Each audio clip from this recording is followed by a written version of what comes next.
ನೋಡಿ, ಜಿಲ್ಲೆಯ ಅಭಿವೃದ್ಧಿ ಕಾಮಗಾರಿಗಳ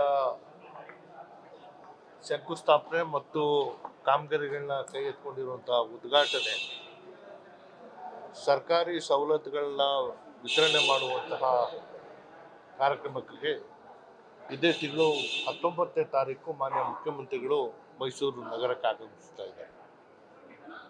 ಸೊ ಹಾಗಾಗಿ ಈಗಾಗಲೇ 2,600 ಕೋಟಿಗೂ ಹೆಚ್ಚು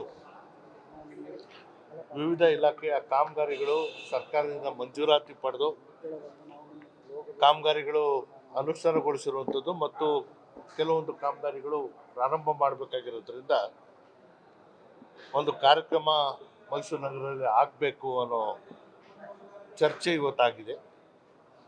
ಬಹುಶಃ 19ನೇ ತಾರೀಕು ಮಾನ್ಯ ಮುಖ್ಯಮಂತ್ರಿಗಳ ಸಮ್ಮುಖದಲ್ಲಿ ಕಾಮಗಾರಿಗಳನ್ನ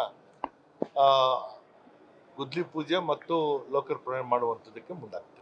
ಶಕ್ತಿ ಪ್ರದರ್ಶನ ಏನಾದರೂ ಇರುತ್ತಾ?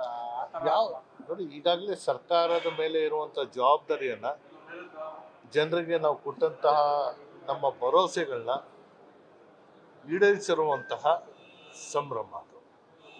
ಯಾರು ಸೇರ್ತಾರೆ ಸರ್? ಎಷ್ಟು ಜಿಲ್ಲೆಯಿಂದ ಜನ ಸೇರ್ತಾರೆ? 1,000 ಜನ ಬರೀ ಮೈಸೂರು ನಗರ ಪ್ರಮುಖವಾಗಿ ಮತ್ತು ಮೈಸೂರು ಜಿಲ್ಲೆ, ಇಲ್ಲಿಂದ ನಾವು ಜನ ಸೇರಿ ಮೈಸೂರು ನಗರ ಮತ್ತು ನಂಜನಗೂಡು ತಾಲೂಕು, ಕೆಲವೊಂದು ಕೋಟೆ ತಾಲೂಕು, ಇದೆಲ್ಲ ಸೇರಿ ಸುಮಾರು 2,600 ಕೋಟಿಗೂ ಹೆಚ್ಚು ಅನುದಾನ ಮಂಜೂರು ಮಾಡಿರುವಂಥದ್ದನ್ನು ನಾವು ಅನುಷ್ಠಾನಗೊಂಡಿರುವಂತಹ ಕಾಮಗಾರಿಗಳನ್ನ ಲೋಕಾರ್ಪಣೆ ಮಾಡುವಂಥದ್ದು, ಪ್ರಾರಂಭ ಮಾಡುವಂಥ ಕಾಮಗಾರಿಗಳಿಗೆ ಗುದ್ಲಿ ಪೂಜೆ ಮಾಡುವುದು.